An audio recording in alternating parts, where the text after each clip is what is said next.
الحمد لله رب العالمين والصلاة والسلام على قائد الغر المحجلين نبينا محمد وعلى آله وصحبه اجمعین وبعد۔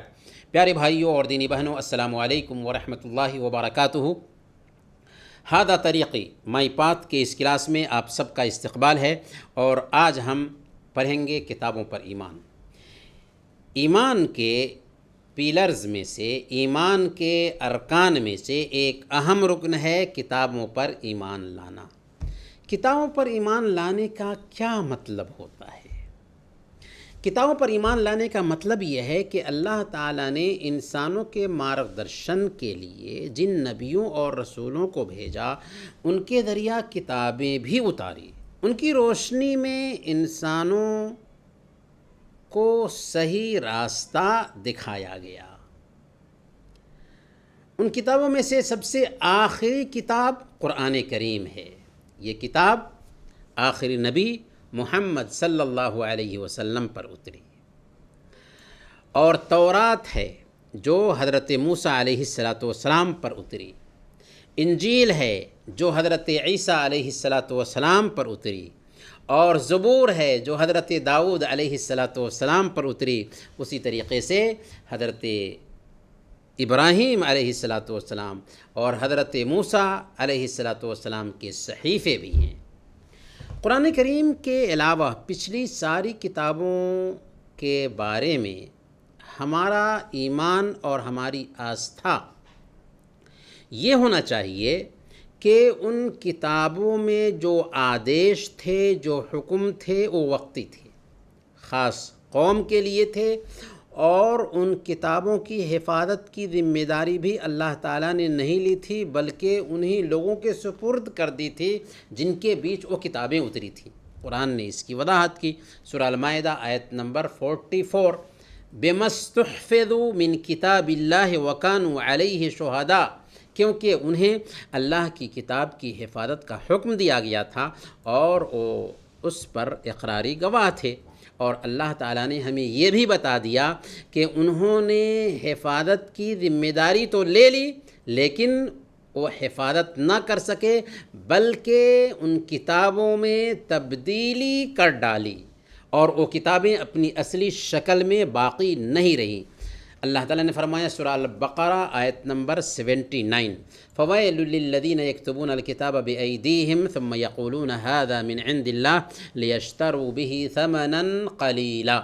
ان لوگوں کے لیے بربادی ہے، ہلاکت ہے، تباہی ہے جو اپنے ہاتھوں کی لکھی ہوئی کتاب کو اللہ کی طرف کی کہتے ہیں، اور اس کے ذریعہ وہ دنیا کمانا چاہتے ہیں۔ اب جب کہ قرآن کریم اتر چکا، قرآن کریم کے اترنے کے بعد ان کتابوں کے تعلق سے ہماری آستھا یہ ہونی چاہیے، ہمارا عقیدہ یہ ہونا چاہیے کہ وہ ساری کتابیں نرست ہو چکی ہیں، منسوخ ہو چکی ہیں۔ قرآن کے آنے کے بعد انسانوں اور جنات کے لیے قرآن کے علاوہ اور کسی کتاب سے ہدایت حاصل کرنا اور ان پر عمل کرنا جائز نہیں ہوگا۔ اللہ تعالیٰ نے فرمایا سورہ الفرقان آیت نمبر 1، تبارک الذی نزل الفرقان علی عبدہ لیکون للعالمین نذیرا۔ بابرکت ہے وہ ذات، برکت والی ہے وہ ذات جس نے قرآن کو اپنے بندے پر اتارا تاکہ قرآن دنیا والوں کے لیے ڈرانے والا بن جائے۔ گویا آسمانی کتابوں پر ایمان لانے کا مطلب یہ ہوا کہ پچھلی ساری کتابوں پر ایمان لایا جائے جن میں تبدیلی واقع نہیں ہوئی تھی، اور یہ یقین رکھا جائے کہ وہ ساری کتابیں اللہ کی طرف سے اتری تھیں، اور ان کتابوں میں ہدایت تھی، یعنی مارگدرشن تھا، اسی طریقے سے اس میں نور تھا، روشنی تھی، اور ان میں جو باتیں بھی آئی تھیں وہ سب کے سب صحیح تھیں۔ اللہ تعالیٰ نے چاہا کہ وہ ایک سمے تک رہیں، اور اللہ تعالیٰ ان کتابوں کی سنکھیا کے بارے میں بھی ہم کو کچھ نہیں بتایا، اس لیے ہمیں سنکھیا کے چکر میں بھی نہیں پڑنا ہے۔ البتہ یہ ایمان رکھنا ہے کہ ان کتابوں کا حکم ابھی باقی نہیں رہا، اور ان کتابوں پر ایمان بھی رکھنا ہے اس طور پر کہ وہ اللہ رب العالمین کی طرف سے آئی تھیں اور اس زمانے کے لوگوں کے لیے وہ کتابیں تھیں۔ اگر کوئی آدمی ان کتابوں میں سے کسی ایک کتاب کا بھی انکار کرتا ہے تو اسلام سے نکل جائے گا، لیکن ان کتابوں میں سے کسی بھی کتاب پر عمل نہیں ہو سکتا۔ عمل ہوگا تو صرف اور صرف قرآن کریم پر ہو سکتا ہے۔ قرآن کریم کی تعریف کیا ہے؟ قرآن کریم اللہ کی بات جسے اس نے اپنے بندے محمد صلی اللہ علیہ وسلم پر 23 سال کی مدت میں مکمل کیا۔ جی ہاں، یہ ماننا واجب ہے، ضروری ہے کہ قرآن اللہ کی وانی ہے، اللہ کا کلام ہے، اللہ رب العالمین کی حقیقی بات ہے، ہر قسم کی تبدیلی، پریورتن اور غلط بیانی سے پاک ہے۔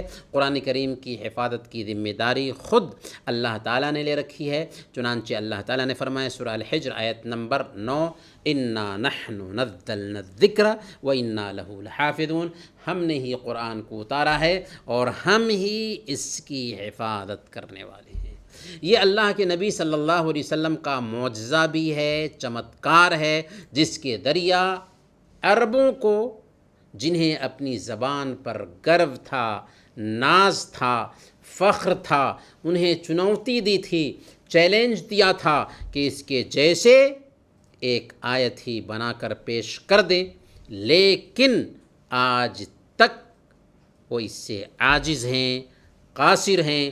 دنیا میں کوئی انسان ایسا پیدا نہ ہو سکا جو قرآن کے جیسے ایک آیت ہی بنا کر پیش کر دے، جو یہ ثبوت ہے کہ قرآن اللہ کی کتاب ہے اور انسان کے بس کی بات نہیں ہے اس کے جیسے پیش کرنا، کیونکہ قرآن چیلنج کرتا ہے۔ سورہ فصلت آیت نمبر 41، لا یأتیہ الباطل من بین یدیہ ولا من خلفہ تنزیل من حکیم حمید، جس کے پاس باطل پھٹک بھی نہیں سکتا، نہ اس کے آگے سے اور نہ ہی اس کے پیچھے سے۔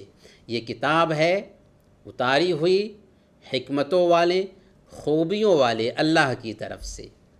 قرآن ایک مکمل جیون ویوستھا ہے، وے آف لائف ہے، زندگی گزارنے کا پورا سسٹم دیتا ہے۔ عقیدہ، عبادات، معاملات، اخلاقیات، ویوہار میں پورے طور پر ہمارا مارگدرشن کرتا ہے۔ زندگی کے سارے وبھاگ کو یہ کتاب سموئے ہوئی ہے۔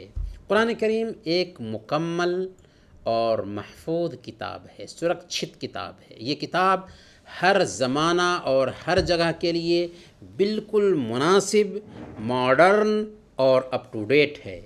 اس کتاب کے دوارا مانو جاتی اپنے تمام دکھوں سے چھٹکارا پا سکتی ہے۔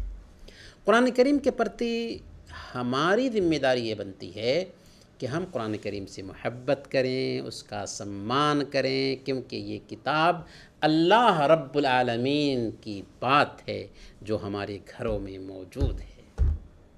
ہم اللہ رب العالمین کو نہیں دیکھ سکتے تو کم سے کم اس کی بات ہے جس کے ساتھ ہم وقت بتا سکتے ہیں۔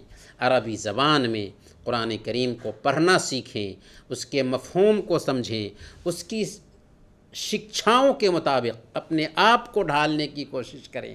محمد صلی اللہ علیہ وسلم جو ہم سب کے لیے آئیڈیل ہیں، وہ قرآن کا چلتا پھرتا نمونہ تھے۔ جب حضرت عائشہ صدیقہ رضی اللہ تعالی عنہا سے نبی صلی اللہ علیہ وسلم کے کیریکٹر کے بارے میں پوچھا گیا تو انہوں نے کہا تھا کان خلقہ القرآن، آپ صلی اللہ علیہ وسلم کے اخلاق قرآن تھے۔ اب آخری سوال یہ رہ گیا ہے کہ کتابوں پر ایمان لانے کا کیا فائدہ ہے؟ ہم کیوں کتابوں پر ایمان لاتے ہیں؟